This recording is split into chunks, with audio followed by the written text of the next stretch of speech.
Всем привет! Сегодня у нас 8-й и последний урок. Темой завершающего урока у нас Google. Google – это самая популярная поисковая система, то есть в поисковую строку вписывается искомое слово или фраза, а программа ищет это слово или фразу на просторах всемирной паутины. Давайте откроем программу. Открыв, мы сразу видим поисковую строку. Дальше вниз идут раздел для поиска.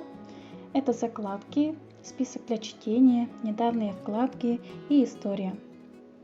Сегодняшняя наша цель – добавить нужный сайт в раздел закладки, то есть чтобы определенный сайт был всегда под рукой.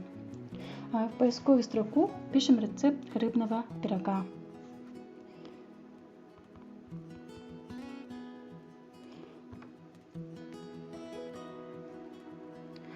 Сейчас мы находимся в разделе «Все». Далее идет раздел «Картинки». То есть здесь только одни картинки. Далее идет «Видео». Здесь только одни видео. Возвращаемся на начальную. И в нижней навигации имеется стрелочка налево и направо. Это назад и вперед.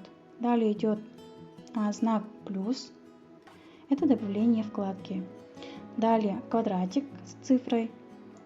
Это открытые вкладки. То есть у нас сейчас две открытые вкладки. И показывает цифру 2. Далее троеточие. Это настройки программы.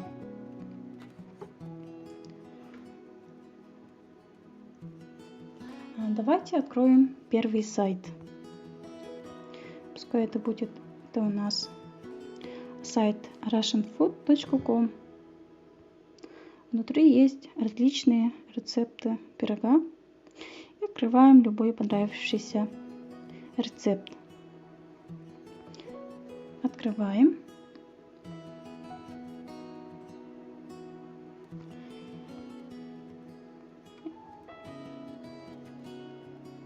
Давайте сохраним этот рецепт, добавив закладки. Для этого нажимаем на троеточие и выбираем закладки с иконкой звездочки с плюсом. Добавлено закладки. Сейчас для проверки переходим на начальную страницу, то есть нажимаем на знак плюс. И вниз закладки. Открываем. Закладки на мобильном, и у нас имеется наш сайт. Этот сайт можете посмотреть и открыть в любое время. Надеюсь, курс прошел для вас интересным и полезным. Всем удачи, до встречи!